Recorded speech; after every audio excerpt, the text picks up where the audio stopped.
Hey, this is Rogers from Blind Melon, and you're listening to the Midwest Mixtape Podcast. Hi, and welcome to the Midwest Mixtape Podcast, live from the barn office here. And extremely happy and excited that having this conversation today. And we're joined online right now from Joshua Tree. We have Rogers Stevens from Blind Melon. Rogers, how are you today? I'm good. How are you? Doing really good. First and foremost, I am a huge Blind Melon fan. I think so much of you guys' art and work. And I'm excited that you're going to be coming into town this weekend at the Pig and Whiskey Festival in St. Louis, Missouri, Friday, May 9th. Blind Melon, and you guys are playing with Smash Mouth as well. So it's a great Yeah, bill. yeah. We've done bills with them before. They're cool. So we're excited to be there. It's been a while since I've been to St. Louis. So Yeah, but I think you have a pretty interesting. I mean, St. Louis loves you guys, and I'm sure you've always felt that love. But you have a pretty interesting story about St. Louis that I've heard on another podcast. Is like when the whole no rain thing happened, you guys were actually out on the road before all that kind of took off and broke. And St. Louis and specifically the club Mississippi Nights right on the river there was one of those first dates on the tour. You're like, holy shit, something else is happening here. Can you talk yeah, about that? yeah. That was I think the second time we had played that club. We opened for Soundgarden there in 1992. I remember, and it's a great big sounding room there, cool spot, and obviously it's got a history, and so is it still open? It's actually not, and it's a Ah, it's a pretty sore subject in the St. Louis area. okay. Well, I'm bummed to hear that, but Yeah. because we do have great memories there. But I remember, because I don't know if you recall, this is in the summer of '93, I think, and it was there were big floods in the Midwest, and we were driving through. We had done a show. I remember with John Mellencamp somewhere. He did like a flood relief show, and then we were driving down, to St. Louis on the highway there, and I remember just either side, the water being up close to the road, like up on the shoulder, and backed up to Mississippi Nights. Like I think that it got really close to flooding that place. But and we were staying at the hotel across the street, and yeah, and I looked out the window that day, like woke up, 1 o'clock or something as you do, and looked out the window, and there was a line of people, and I thought, that maybe who's here, it must be the president, but it was it was for us, and it was that was the first time like that, because we had been booked on this club tour, and we were out there, and the record started to really sell, and suddenly all the places were small, and but that show was off the hook. I remember it was full. Yeah. Yeah, and Mississippi Nights was just such a great venue, and like I said, it's a pretty sore subject for people around this All right. area. Well, I don't want Uh, to get into that. I mean, unless you want to tell me, but I'm sorry that happened. yeah, and I would say just in general that it's closed, and I don't know the reasons why or whatever, but yeah, it was so many great bands. I feel like cut their teeth there. Yeah. And it was such a great place, and I would say great for the fans too. It was a good experience. It was two levels, actually, it might have been three levels, but they weren't this. It wasn't this big place. It was all pretty compact. So no matter Mm. where you were, it seemed like it was a good spot. So yeah, Yeah. Yeah. Yeah. It sounded good in there from what I can remember. I think the Blind Melon story is so interesting because we sort of mentioned it. You guys had been out for a while before that, and actually, when the big break came, it sounds like you guys were pretty tired of the road. You were road dogging back and forth across the country so many times Yeah. that I think that sort of lends itself to and other things along, obviously with the tragedy and everything. But it's a different, unique story for Blind Melon that you sometimes hear with other bands. Yeah. I mean, I think that we came out of the gate thinking, oh, well, we're just going to waltz right into this thing. People were talking about the record and all that. And we got out there and made a couple of videos, two or three videos that were not great really. And just toured and just grinded it out in the clubs. And we didn't really get traction because I think we just didn't sound maybe like the ongoing thing or that was happening at the time. Maybe we were a little bit I don't know what we were, but we were a little bit more country sounded or something. And and so it took a while, and we were laying it out there every night, and so we wore ourselves out, and we didn't, when you're in a band and you're doing this, it's like, your ongoing concern is you're thinking about the record, you're thinking about a new record, you're thinking about making new stuff, but you get out in this sort of promotional cycle and ours got extended, and that really was ultimately not great for us because, we were out for a year and then it was a big hit. And when that happened, they were like, okay, well, now we're going to go on tour for a year and a half. And I thought, well, that's what we just did. But so we kept going and probably longer than we should have. But then, we took a break and recovered, but it definitely changed us. I don't think you see these lists as much anymore, but I think about the old VH1 shows where it's like the top one hit wonders of the 2000s or the 90s or whatever. And you guys would actually show up on that list sometimes. And to me, I always get a chuckle about that because, I think, and I'm not the only one, a lot of Blind Melon fans think that Soup is your greatest work and a masterpiece.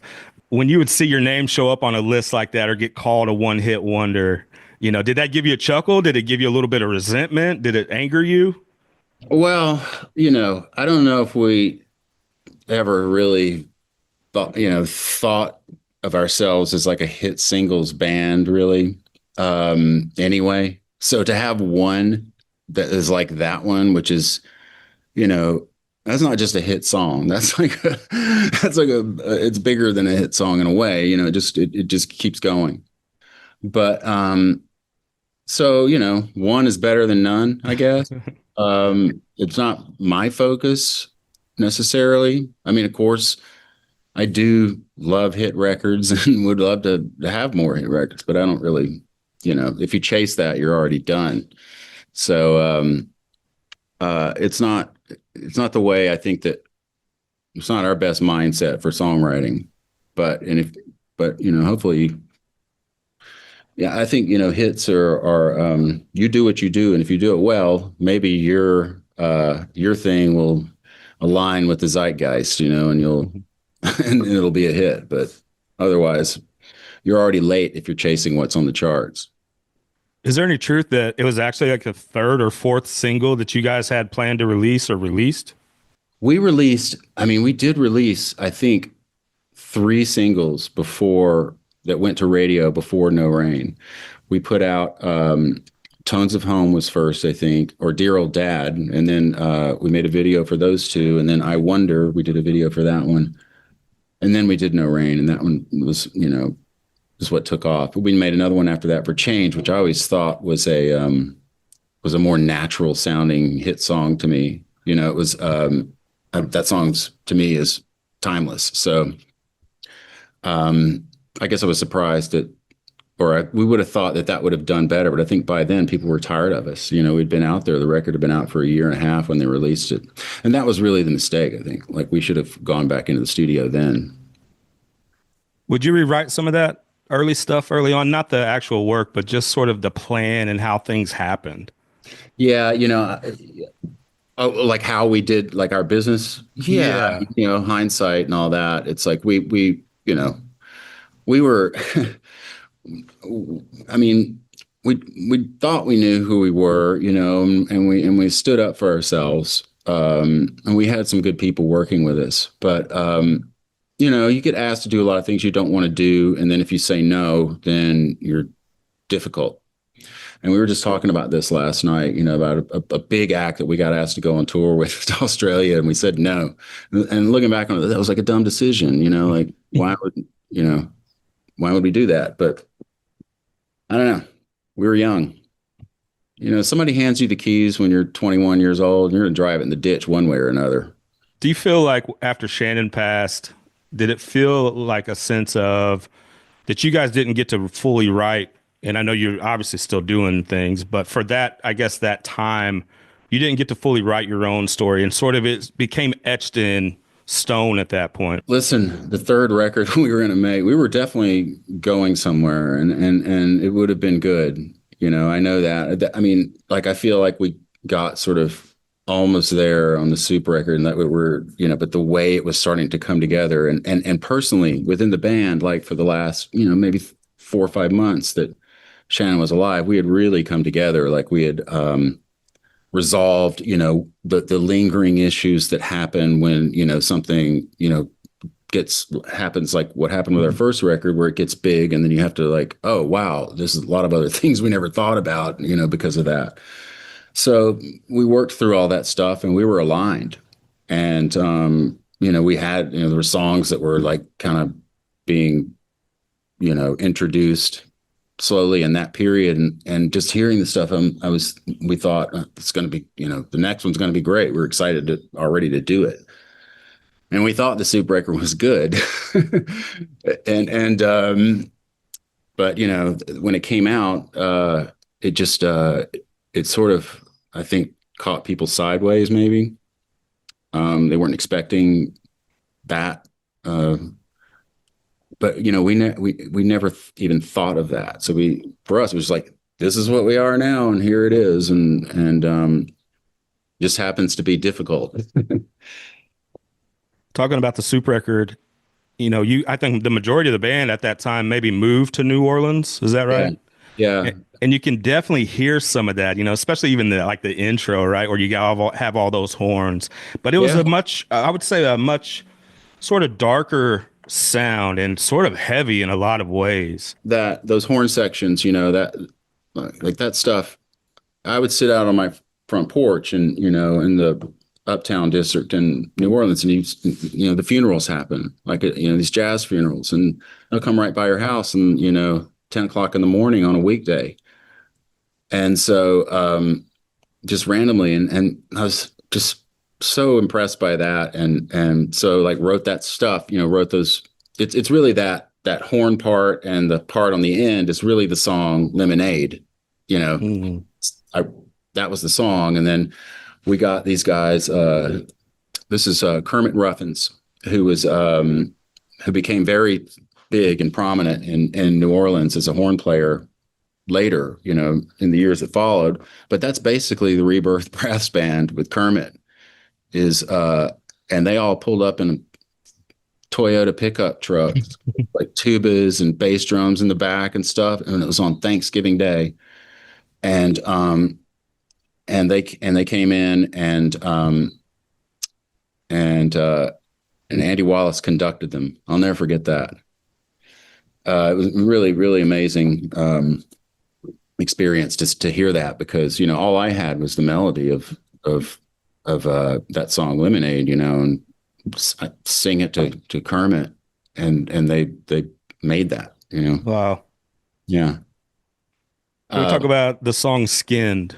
Actually, I talked to Art from Everclear about this. It's really interesting the dichotomy sometimes of how a song sounds and the lyrical content or the content behind it. And me and Art was talking about Father of Mine. It's a poppy as hell song, but if you listen to the lyrics, there's some stuff going on there. Well, a song like Skinned, it sounds very sort of happy and the kazoo and all this, but I think it's about Ed Gein, or maybe there's some symbolism yeah, there. it is. But so it sounds one way, but it's actually the content of the lyrics is very different.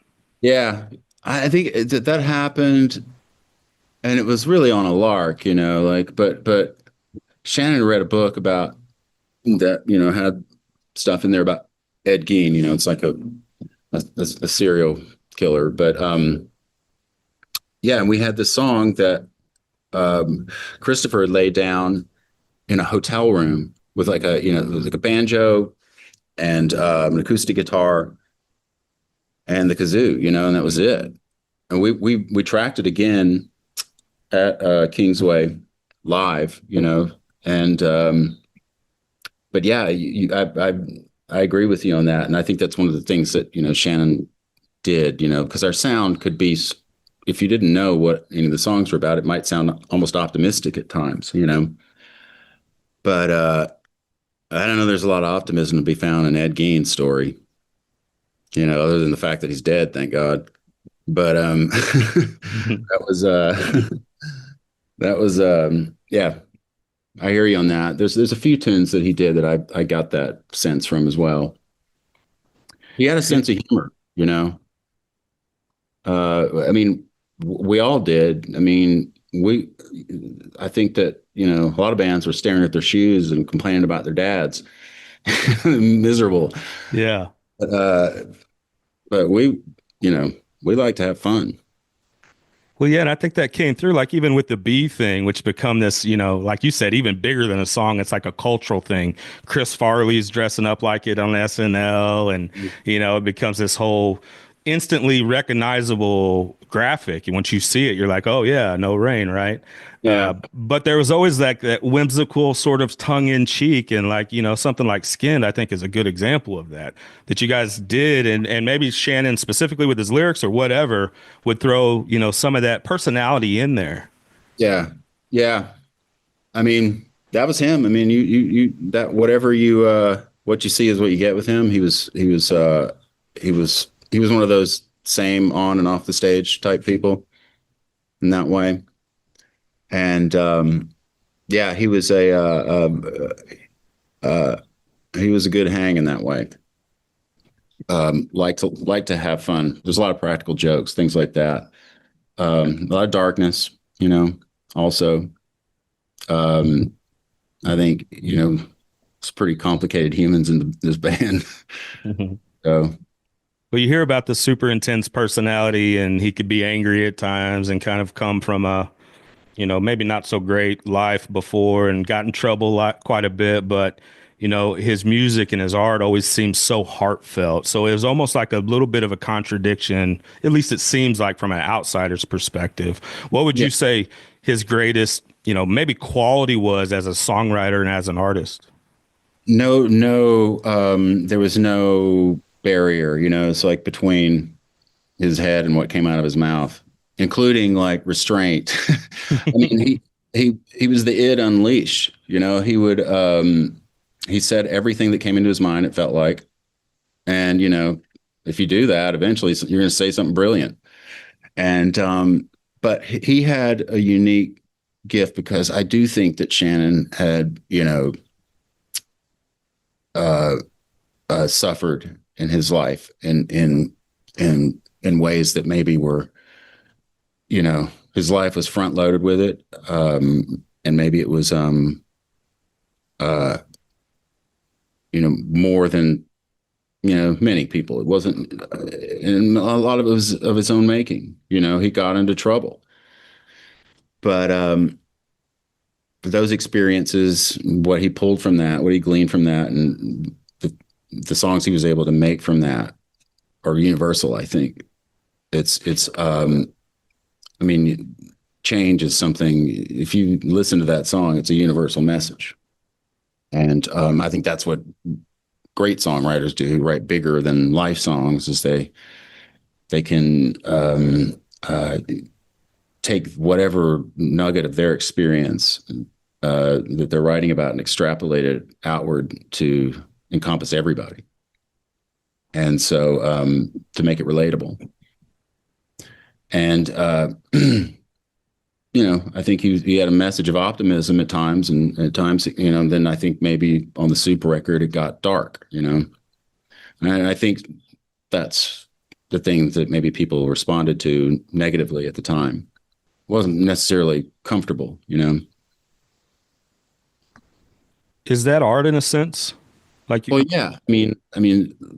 I will say this, you know, I had a hard time like referring to myself like that for many years, like, but it's what I did. It's what we chose to do, and so you just got to own it. And yeah, hell yeah, it's fucking art. It's like because I mean, we were not making commerce, and that's our problem, you know, like as far as our success and our career, we just did not, you know, in any way back down on that.